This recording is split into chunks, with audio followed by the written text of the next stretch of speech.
तो मूवी के स्टार्ट होते ही हम गहरे समुंदर को देखते हैं। समुंदर के नीचे आने वाली जोरदार सिलसिले की वजह से समुंदर की सतह फट जाती है और दरारों में से हमें नीली रोशनी निकलती दिखाई देती है। इसी समुंदर में एक कपल भी एंजॉय करने के लिए आया हुआ था। लड़के ने अपनी गर्लफ्रेंड को समुंदर के बीचों बीच सरप्राइज दिया था, उसे प्रपोज करके, जिससे वो बहुत ही ज्यादा खुश थी। इससे पहले कि वो अपने जोश में अपने फियांसी को गले लगा लेती, वो देखती है कि लड़का अचानक वहाँ से गायब हो चुका है। लड़की पैनिक कर जाती है और थोड़ी ही देर में हमें उस लड़की की लाश समुंदर के ऊपर तैरती हुई दिखाई देती है। इससे पहले कि लड़की कुछ समझ पाती, पीछे से कोई अजीब सी क्रिएचर उस लड़की के ऊपर भी हमला करके उसे मार देते हैं। खैर, यही दूर एक बोट पर हम 3 लोगों को देखते हैं। वो यहाँ मछलियों का शिकार करने आए थे, लेकिन उनकी गलती की वजह से उनकी बोट पे आग लग गई। दूर खड़ी एक दूसरी बोट जब उन्हें मुश्किल में नोटिस करती है तो फौरन उन्हें रेस्क्यू करने के लिए पहुंचती है। हंटर उनकी बोट पे लगी आग को बुझाने में कामयाब हो भी गया था।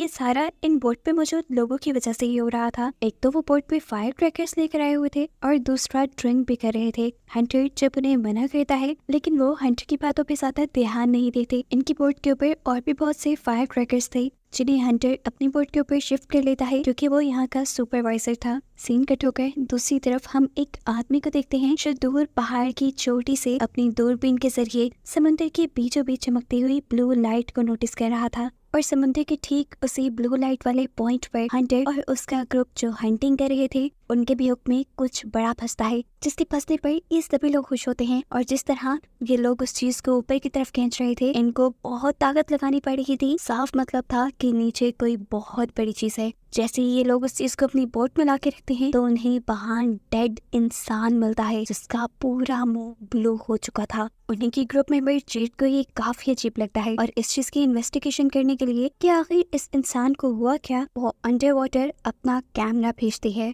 और उसे समुंदर के नीचे से नीली लाइट निकलती हुई दिखाई देती है। और ये चीज बिल्कुल भी नॉर्मल नहीं थी। हंटर फौरन अपनी करीब अथॉरिटीज को इन्फॉर्म कर देता है इस चीज के बारे में। अब ये लोग दोबारा समुंदर पे एक नजर डालते हैं और इन्हें समुंदर में जगह जगह पानी के ऊपर ही ब्लू लाइट दिखाई दे रही थी। ये सब नोटिस करके ये लोग जैसे ही पीछे मुड़े तो शॉक रह गए, क्योंकि वो डेड बॉडी भी उनकी बोट पे नहीं रही थी। जेट उस इंसान को इधर उधर ढूंढती है और एकदम से पीछे से उसके ऊपर वही इंसान हमला कर देता है, जिसके बारे में पता चला कि वो एक ज़ॉम्बी बन चुका है, जिसने अब जेड के कंधे पे काट के उसे बुरी तरह जख्मी कर दिया था। यही करीब रे ये सारा नजारा देख लेता है और इससे पहले कि ये क्रिएचर रे के ऊपर भी हमला कर देती, पीछे से हंटर एक चाकू लिए आता है और इस ज़ॉम्बी के जिस्म में स्टैब कर देता है। लेकिन ये ज़ॉम्बी तो कुछ ही मिनट में इस हमले से रिकवर कर चुका था और हंटर दोनों पे ही हमला करने वाला था। अपने आप को बचाने के लिए ये दोनों एक दूसरे का साथ देते हैं और किसी तरह उस ज़ॉम्बी को समुंदर में गिराकर अपना पीछा उसे छुड़वा लेते हैं। जेड को हॉस्पिटल में एडमिट कर दिया गया था, जिसके साथ रे रुकता है और हंटर अब अपने एक दूसरे साथी दोबारा समुंदर में उतरता है उस ब्लू लाइट को इन्वेस्टिगेट करने के लिए। ये दोबारा समुद्र की गहराइयों में अपने कैमरास भेजते हैं और इस मर्तबा इन्हें सी बेड पे बहुत सारी दरारें दिखाई देती हैं, जिसके अंदर से वो ब्लू लाइट निकल रही थी। कैमरा थोड़ा ही आगे जाता है तो इन्हें एक इंसान की तरह की क्रिएचर वहाँ तैरती हुई दिखाई देती है। हंटर अपने साथी से कहता है हो सकता है कि वहाँ ज़ॉम्बी हो, क्योंकि पहले भी समुद्र से एक ज़ॉम्बी ही निकला था जिसने उनके ऊपर हमला कर दिया था। दूसरे आदमी को उसकी सारी बात खाने लगी और वो हंसने लगा कि समुद्र में ज़ॉम्बीज़ कहाँ से हो सकते हैं। अभी वो हंस ही रहा था कि एकदम से इन लोगों ने देखा कि इनकी बोट की तरफ बहुत सारे ज़ॉम्बीज़ तैरते हुए आ रहे थे और ये देखते हुए उस आदमी को भी हंटर की बात पे बिलीव करना पड़ा। इतने सारे ज़ॉम्बीज़ का यहाँ पे होना खतरे से खाली नहीं था। हंटर फौरन अपनी वाइफ को कॉल करता है और उससे रिक्वेस्ट करता है कि प्लीज अथॉरिटीज को कहकर समुद्र के आसपास का सारा इलाका खाली करवा दो, क्योंकि यहाँ पे एक बहुत बड़ा सुनामी आने वाला है। उसके कहने के मुताबिक यहाँ पर सुनामी साइरन्स बजने लगते हैं, जो कि एक वार्निंग थी लोगों के लिए कि वो यहाँ से चले जाएं। लेकिन बेवकूफ लोग यहाँ से जाने के बजाय उल्टा होड़ से समुद्र को ही देखने लगे, जिसमें पानी बहुत तेजी से पीछे की तरफ मूव हो रहा था। हंटर और उसका साथी तेजी से दोबारा साहिल की तरफ आने की कोशिश कर रहे थे ताकि वो वहाँ पर शहरियों की मदद कर पाए, लेकिन फिर अचानक वो देखते हैं कि उनके पीछे एक बहुत बड़ी तूफान की लहर आ रही है और उस लहर में बेशुमार ज़ॉम्बीज़ हैं। हंटर अपनी बोट की स्पीड फुल कर देता है जितना तेजी से वो भाग सकता था वो अपनी बोट को भगा रहा था, लेकिन उस लहर की स्पीड इनकी स्पीड से कई गुना तेज थी और आखिर वो लहर इनकी बोट से टकरा ही जाती है और उसमें मौजूद ज़ॉम्बी से बचने के लिए इन दोनों को अपना कंट्रोल पैनल छोड़कर रूम में छुपना पड़ जाता है। एक ही सेकंड में इस ज़ॉम्बी सुनामी ने जैसे पूरे साहिल को तबाही कर दिया था। ज़ॉम्बीज यहाँ खड़े लोगों के ऊपर पागलों की तरह हमला करने लगे थे। इसी सुनामी के साथ हंटर और उसके साथी की बोट भी साहिल पे आ जाती है और वो लोग भी इन ज़ॉम्बीज से बचते हुए यहाँ से निकलने की कोशिश में लग जाते हैं। यहाँ हॉस्पिटल में रे को बताया जाता है कि इस इलाके को तेजी से खाली किया जा रहा है। काफी सारा स्टाफ भी जा चुका था। इसी वजह से जेड को देखने के लिए यहाँ कोई डॉक्टर नहीं रहा था। यहाँ साहिल पर भी बस अब कुछ ही सर्वाइवर्स बचे हुए थे जिनको जेड और उनका साथी आने वाले खतरे के बारे में इन्फॉर्म करने की कोशिश तो करता है, लेकिन अब काफी देर हो चुकी थी। ज़ॉम्बीज बिल्कुल उनके पीछे थे जो उनके ऊपर हमला करके उनको भी ज़ॉम्बी बना देते हैं और ऐसे ज़ॉम्बीज का एक ग्रुप और भी ज्यादा बड़ा हो जाता है। हंटर और इसका साथी अपने आप को बचाने के लिए अपनी गन और अपने चाकू से काफी सारे ज़ॉम्बीज को मारते हुए आगे बढ़ते हैं, लेकिन इन ज़ॉम्बीज की तादाद अब कम होने वाली नहीं थी। बहुत से इंसान भी इन ज़ॉम्बी के हाथों मारे गए थे। पीछे जो इंसान बचे थे उनको बचाने के लिए हंटर यहाँ पर एक बोट का इंजन स्टार्ट करता है और इस पे लगे हुए फैन के जरिए बहुत सारे ज़ॉम्बीज को एक ही टाइम में मारने में कामयाब हो जाता है और ऐसे पीछे बचे हुए इंसानों को भागने का मौका मिल गया था। सीन कट होकर अब हमें हंटर की बेटी सैम को दिखाया जाता है जो अपने फ्रेंड्स के साथ पार्टी कर रही थी, लेकिन इस क्लब की बिल्डिंग के ऊपर भी ज़ॉम्बीज का हमला हो गया। ये लोग पूरी तरह घबरा चुके थे। सैम हंटर को कॉल करती है लेकिन कोई उसकी कॉल नहीं उठा पा रहा था क्योंकि सभी बिजी थे। यहाँ पर हंटर और उसका साथी जब ये रियलाइज करते हैं कि वो जितना भी इन ज़ॉम्बीज को मार लें इनसे बच नहीं सकते, तो वो यहाँ से भागने का डिसाइड करते हैं और फौरन ही एक कार में जाकर बैठ जाते हैं। लेकिन जाते ही उनकी जोर से चीख निकल गई क्योंकि पीछे ऑलरेडी कोई था। लेकिन टेंशन की बात नहीं, ये ज़ॉम्बीज नहीं है, इंसान ही है। यहाँ हॉस्पिटल के अंदर जेड को सिर्फ एक ही सेकंड के लिए होश आया था और उसके बाद वो मर चुकी थी। ये देखते ही रे दुखी हो गया, लेकिन अगले ही पल जेड जिंदा हो गई, वो भी एक ज़ॉम्बी बनकर। और ये देखकर रे घबरा चुका था। इससे पहले कि रे वहाँ से भाग जाता, जेड उसके ऊपर हमला कर देती है, लेकिन तभी उसी टाइम रूम में एक डॉक्टर आ जाता है तो जेड रे को छोड़कर उसको काट लेती है और जेड को यहाँ से भागने का मौका मिल जाता है। थोड़ी देर बाद जब हंटर की वाइफ इनी केंसी हॉस्पिटल का विजिट करती है तो वो ये देखकर पूरी तरह घबरा चुकी थी कि जेड ने उसके पूरे हॉस्पिटल स्टाफ के ऊपर हमला करके उन्हें ज़ॉम्बी बना लिया था। इससे पहले कि वो केंसी के ऊपर भी हमला करती, केंसी वहां से भागती है और एकदम से कोई आगे से बढ़कर उसे पकड़कर एक कमरे में खींच लेता है। ये वही था जो पहले भी इन ज़ॉम्बी से ही बचकर भाग रहा था। अब यहाँ ज़ॉम्बीज मिल गए, दरवाजा तोड़ने की कोशिश में लग जाते हैं, जबकि यहीं से केंसी और रे एक दूसरे रूम में चले जाते हैं अपने आप को बचाने के लिए, जहाँ से इनका सामना हो जाता है व्हील चेयर पे बैठे एक और ज़ॉम्बी से। यहाँ हंटर का भी पूरा ग्रुप पुलिस स्टेशन तक पहुँचता है और यही उनके पीछे बहुत सारे ज़ॉम्बीज पड़ जाते हैं। अपने आप को बचाने के लिए वो लड़का अपनी वाइफ को ज़ॉम्बीज के हवाले करके पुलिस स्टेशन के अंदर जाकर वहाँ का दरवाजा बंद कर लेता है। उससे जो किया था वो बहुत गलत था। हंटर जब उससे इसके बारे में सवाल करता है तो वो उल्टा हंटर से ही बदतमीजी करने लगा। वो पुलिस ऑफिसर से भी बदतमीजी करते हुए वहाँ के वेपन्स मांगता है, लेकिन पुलिस ऑफिसर ऐसा करने से इनकार कर देते हैं। इस गुस्से में वो एक पुलिस ऑफिसर को तब मार देता है और इससे पहले कि वो दूसरे को भी मार देता, हंटर अब उसे किसी चीज से मारते हुए बेहोश कर देता है। इसके बाद ये लोग इस आदमी को बंद करते हैं और हंटर का साथी यहाँ से मदद दिलाने की कोशिशों में लग जाता है, लेकिन किसी भी दूसरे शहर से उसका कांटेक्ट नहीं हो पा रहा था। हंटर खुद यहाँ पर पुलिस के कंप्यूटर को लॉग इन करता है और उसमें से उस बोट का पता चलाता है जो उसने समुद्र के बिल्कुल दरमियान में देखी थी। वो बोट एक फार्मास्यूटिकल कंपनी की थी और उसका स्टेटस था कि वो वेस्ट को डंप करने के लिए समुद्र में गई थी। इससे पहले ये लोग कुछ और पता चलाते, ज़ॉम्बीज पुलिस स्टेशन की खिड़कियां तोड़ देते हैं। वो किसी भी वक्त अब अंदर आ सकते थे, इसीलिए ये दोनों जाकर एक अलमारी से अपने लिए वेपन्स लेते हैं और यहाँ से निकल जाते हैं, जबकि वो आदमी इनसे रिक्वेस्ट करता रह जाता है, प्लीज मुझे खोलो। बाहर का दरवाजा खोलते ही ये लोग पुलिस शील्ड्स का इस्तेमाल करते हैं ज़ॉम्बीज को अपने आप से दूर करने के लिए और फिर हंटर का साथ ही ज़ॉम्बीज को शूट करना शुरू कर देता है। जबकि हंटर ने तो अब कमाल ही कर दिया था, वो यहाँ पर हैंड रॉकेट लॉन्च करता है जिसकी वजह से दूर ज़ॉम्बीज का आने वाला पूरा ग्रुप एक ही वक्त में तबाह। रास्ता इनका साफ हो गया था। ये लोग एक कार में बैठ के यहाँ से निकल जाते हैं, लेकिन ये नहीं जानते कि इतने सारे ज़ॉम्बीज को मारने के बाद खतरा टला नहीं। एक और बड़ा ज़ॉम्बीज का सुनामी इस शहर पे हमला करने वाला है। सीन कट होकर दोबारा हम सैम और उसके ग्रुप को देखते हैं जो किसी तरह ज़ॉम्बीज से बचते हुए अपने क्लब से बाहर निकल गए थे। उनके पीछे भी बहुत सारे ज़ॉम्बीज पड़ गए जिनसे बचने के लिए वो एक मॉल में गए, तो यहाँ पे भी उनकी किस्मत खराब, क्योंकि बहुत सारे ज़ॉम्बिस का उनसे सामना हो गया, जिनसे लड़ते हुए अपनी जान बचाकर ये लोग वहां से तो निकल जाते हैं, लेकिन अब बहुत सारे ज़ॉम्बिस इनका पीछा कर रहे थे। ये लोग एक खास पॉइंट पे पहुंचते हैं जहाँ इनके बैंड की वैन खड़ी हुई थी। ये लोग वैन का डोर नॉक करते हुए जल्दी से वैन के अंदर छुप जाते हैं, जबकि वो बैंड मेंबर जो इस वैन में ही चल कर रहा था, उसे अभी तक होने वाली किसी चीज का अंदाजा नहीं था। वो बड़े मजे से जैसे ही बाहर निकलता है तो सामना हो जाता है उसका बहुत सारे ज़ॉम्बिस से, जिनमें से एक दो को तो वो मारता है, लेकिन एक इंसान कितने भी ज़ॉम्बिस को मारता, यहाँ ज़ॉम्बिस उसके ऊपर भी हमला कर देते हैं और वो भी मारा जाता है। अब सैम और उसके सारे साथी इस वैन को चलाने की और यहाँ से भागने की कोशिश में थे, लेकिन यहाँ पे भी उनकी किस्मत काम नहीं की, क्योंकि वैन चल ही नहीं रही। यहाँ पर सैम की एक दोस्त जो कि इन लोगों से बिछड़ गई थी, उसे हम जंगल में भागते हुए देखते हैं, जिसके पीछे इस टाइम 2 ज़ॉम्बिस थे। उसे दूर पहाड़ी पे एक घर नजर आता है, जिसकी तरफ वो भागना शुरू कर देती है। इस घर का ओनर भी सीसीटीवी कैमरा से उस लड़की को आते हुए देख चुका था, और ये वही आदमी है जो समुद्र से निकलती हुई ब्लू लाइट को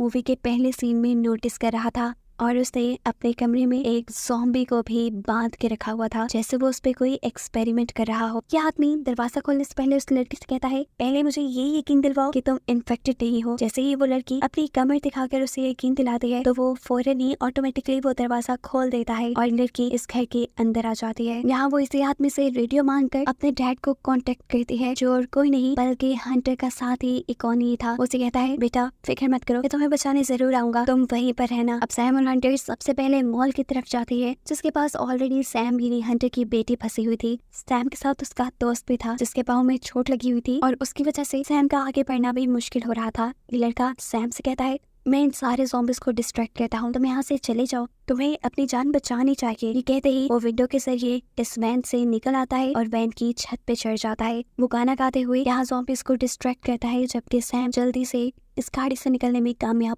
हो जाती है। सामने हंटर और इकोनी भी आ गए थे। इकोनी अपनी बंदूक के जरिए उसका पीछा करने वाले हर ज़ॉम्बी को शूट करता है, जिसके बाद सैम उनकी कार में बैठ जाती है, और यहाँ पे वो लड़का उसे बचाने के चक्कर में ज़ॉम्बिस के हाथों मारा जाता है। सैम को बचाने के बाद इनका दूसरा टारगेट था कैंसी को, यानी सैम की मॉम को बचाने का, जिनसे इनका कोई कांटेक्ट नहीं हो पा रहा था। ये लोग हॉस्पिटल में पहुंचते हैं तो वहाँ इन्हें कोई नजर भी नहीं आया। अब सैम यहाँ हॉस्पिटल के स्पीकर्स का यूज करती है अपनी मॉम को ये बताने के लिए कि वो यहाँ इन्हें बचाने आ गए हैं, और स्पीकर्स से निकलता हुआ शोर सारे ज़ॉम्बिस को अट्रैक्ट कर लेता है, जिनसे इकोनी और हंटर लड़ते हैं। यहाँ स्पीकर की वायर के जरिए अब बाहर से ज़ॉम्बिस सैम को भी बाहर की तरफ खींचने लगे थे, और उन्होंने तो डोर भी तोड़ दिया सैम के ऊपर हमला करने के लिए, लेकिन सैम अपने आप को बचाने के लिए डबल ब्लेड से उस ज़ॉम्बी को मारते हुए रूम से बाहर आ जाते हैं, जहाँ उसके डैड मेन स्विच से 2 वायर्स निकाल कर यहाँ सभी ज़ॉम्बिस को लगा देते हैं। करंट पास होते होते एक से दूसरे, दूसरे से तीसरे ज़ॉम्बी में जाता है और सारे ज़ॉम्बिस मारे जाते हैं, और फाइनली अब यहाँ पर कैंसी और रे भी इन्हें मिल जाते हैं।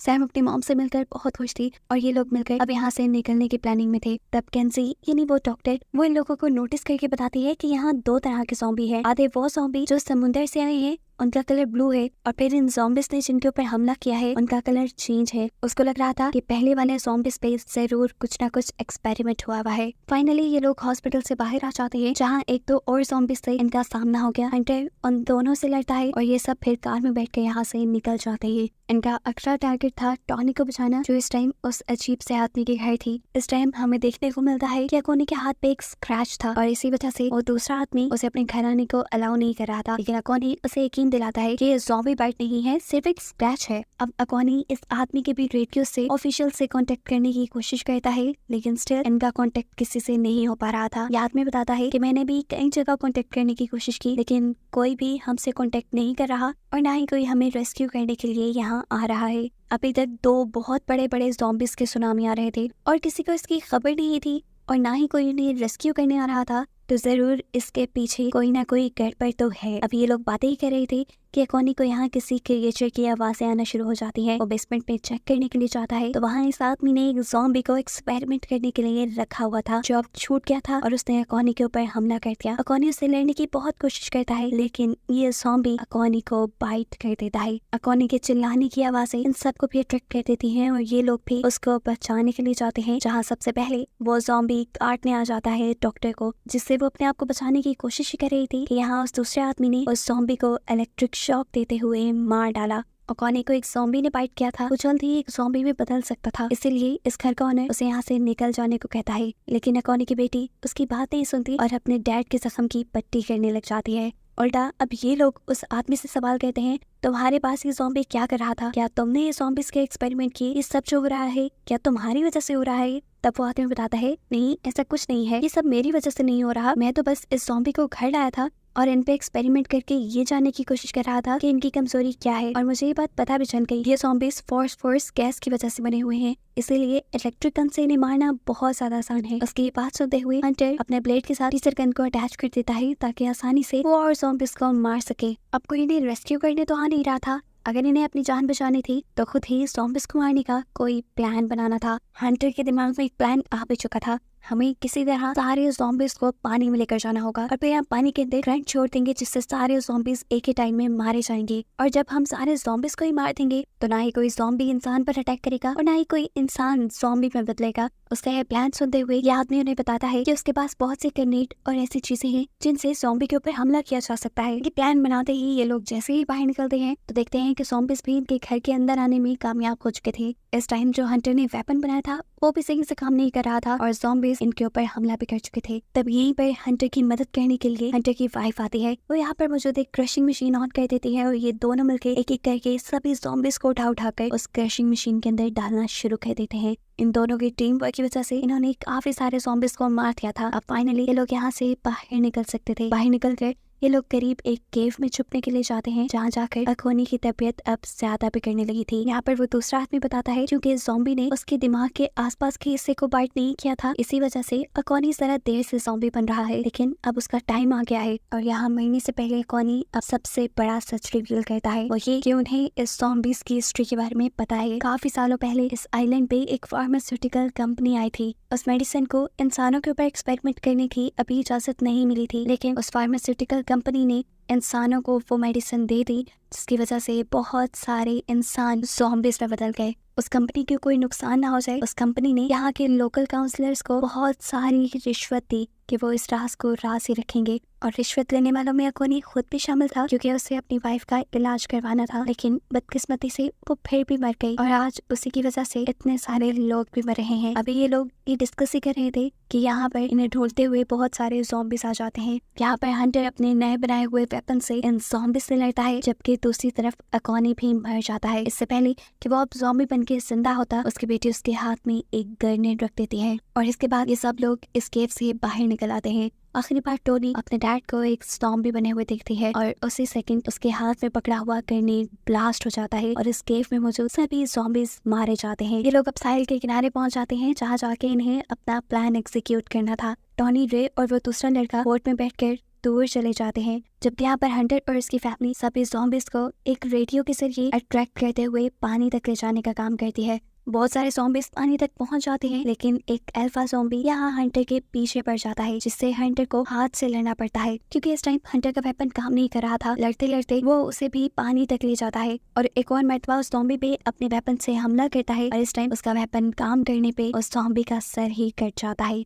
यहाँ पर जो बाइक हंटर ने छोड़ी थी उसे उसकी वाइफ संभाल लेती है और उस पर म्यूजिक ऑन करके बाकी सभी ज़ॉम्बीज़ को पानी तक लेकर आती है, जिसके बाद सैम यानी उनकी बेटी बहुत सारी वायर्स को पानी में डालते हुए आखिर में पावर बटन ऑन कर देती है, जिससे सभी ज़ॉम्बीज़ एक ही बार में करंट लगकर मारे जाते हैं। यहाँ इस बोट के अंदर इन लोगों को बाकी ज़ॉम्बीज़ को एक खास मेडिसिन को एक्सप्लोर करते हुए मारना था, जो मेडिसिन समुद्र में फैलकर समुद्र में मौजूद सभी पुराने ज़ॉम्बीज़ को मार देती। उनके ये सेटअप लगाने से पहले टोनी उन दोनों की मदद करती है कि कोई भी क्रिएचर, कोई भी ज़ॉम्बी उन तक ना पहुंच पाए। और जब सारा सेटअप तैयार हो जाता है तो रे टोनी को एक लाइफ जैकेट देता है और यहाँ से दूर चले जाने को कहता है क्योंकि उसके डैड उसे जिंदा रखना चाहते थे। टोनी भी बात मानते हुए पानी में जंप कर देती है और फिर मूवी के आखिरी सीन में हम इस बोट को भी एक्सप्लोड होते हुए देखते हैं, यानी तबाह होते हुए देखते हैं, जिसके रिजल्ट में रे और वो दूसरा आदमी भी मारे जाते हैं। अब जो मेडिसिन समुद्र के अंदर गई थी वो नीचे निकलने वाली ब्लू लाइट की केमिकल के साथ रिएक्ट करते हुए यहाँ पर एक बहुत बड़ी तूफान की लहर क्रिएट कर देती है, जिसे हंटर देखकर यहाँ से भागने की कोशिश तो करता है, लेकिन अब उसके सामने आ जाता है वो ज़ॉम्बी जिसे वो लोग जेल में बंद करके आए थे। जेड उसे करंट देते हुए उसका सर फाड़कर आगे बढ़ जाता है। आगे जाने पर सैम और किन्सी टोनी को रेस्क्यू कर रहे थे। खतरा अब इनके ऊपर से टल चुका था, सारे ज़ॉम्बीज़ को इन्होंने मार दिया था और ऐसे आगे दुनिया भी इस खतरे से बच गई थी। दूर से इन्हें एक शिप आती दिखाई देती है जो इन्हें रेस्क्यू करने ही आ रही थी, जिसको दिखाते हुए ये कहानी यहाँ खत्म हो जाती है।